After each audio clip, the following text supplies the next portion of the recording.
Hi everyone. তো আজকে আমি আপনাদের এমন একটা রেসিপি দেখাবো যেটা বাসায় ট্রাই করলে সবার প্রশংসা পেতে বাধ্য।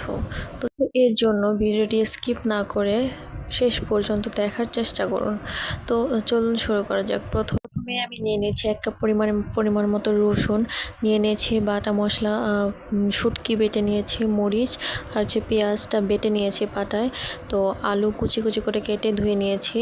তো এবার প্যানে তেল দিয়ে যে বাটা শুটকিটা ওটা দিয়ে একটু নাড়াচাড়া করে রসুনটা দিয়ে দিলাম। তো রসুনটা দিয়ে যে বাটা যে শুকনো মরিচটা বেটে নিয়েছিলাম তো সেটা দিয়ে হলুদের গুঁড়া, মরিচের গুঁড়া, লবণ দিয়ে এবার নেড়ে চেড়ে নিব। তো নাড়াচাড়া হওয়ার পর পরিমাণ মতো একটু কষানোর জন্য পানি দিয়ে দিলাম। তো পানিটা শুকানো অবধি ওয়েট করতে হবে। তো এরপরে যে কুচি করে আলুটা রেখেছিলাম তো সেই আলুটা দিয়ে দিলাম উপরে। প্রথমেই দিয়ে দিলাম, না হলে পরে আবার সিদ্ধ হতে যাবে না, যার জন্যে ফার্স্টে দিয়ে দিতে হবে যাতে রসুনটা আর আলুটা একসঙ্গেই সিদ্ধ হয়ে যায়।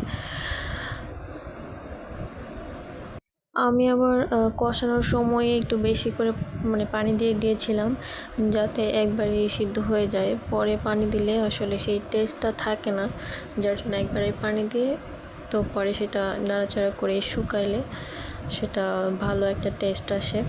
তো এর উপরে দিয়ে দিচ্ছি কাঁচামরিচ। তো পানিটা শুকাই গেছে। তো এবার দেখেন কালারটা কীরকম আসছে, জাস্ট ওয়াও লাগতেছে, দেখেই আমার জিভে জল আসতেছে। তো এর উপরে কুচি কুচি করে কাটা ধনিয়া পাতা দিয়ে দিলাম। তো